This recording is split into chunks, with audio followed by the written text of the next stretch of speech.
Cerca Teleeuropa sul tuo Play Store o Apple Store e scarica la nostra app. Disponibile per tutti gli utenti Android e Apple. Ti aspettiamo! Primo passo verso la beatificazione di Natuzza Evolo lo ha annunciato oggi il Vescovo ai circa 2000 fedeli giunti a Paravati nell'8° anniversario della morte della mistica. I particolari nel nostro servizio.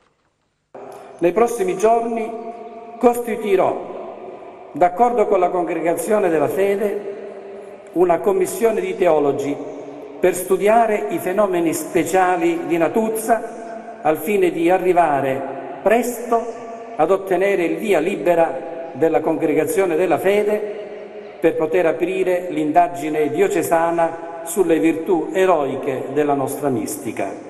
Vi invito a pregare perché tutto possa risolversi serenamente e nel migliore dei modi, e aggiungerei prima possibile. Nel giorno dell'8° anniversario della morte di Natuzza Evolo, davanti a circa 2000 pellegrini che si sono riversati nella spianata di Paravati per ricordare la mistica, il vescovo Monsignor Luigi Renzo ha voluto fare questo annuncio che diventa un passaggio importante per ottenere il via libera dalla Congregazione della Fede e poter aprire così l'indagine diocesana sulle virtù eroiche di Mamma Natuzza. Era giusto che, anche per dare un po' di serenità, perché purtroppo quello che sta girando per un po' da tutte le parti è un messaggio sbagliato che non risponde a verità.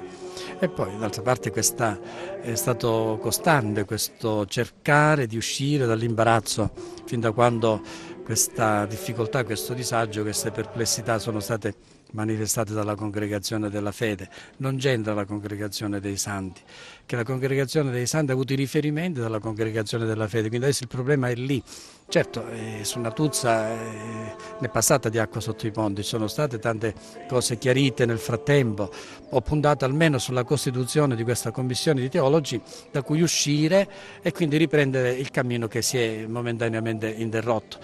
Cerca Teleeuropa sul tuo Play Store o Apple Store e scarica la nostra app. Disponibile per tutti gli utenti Android e Apple. Ti aspettiamo!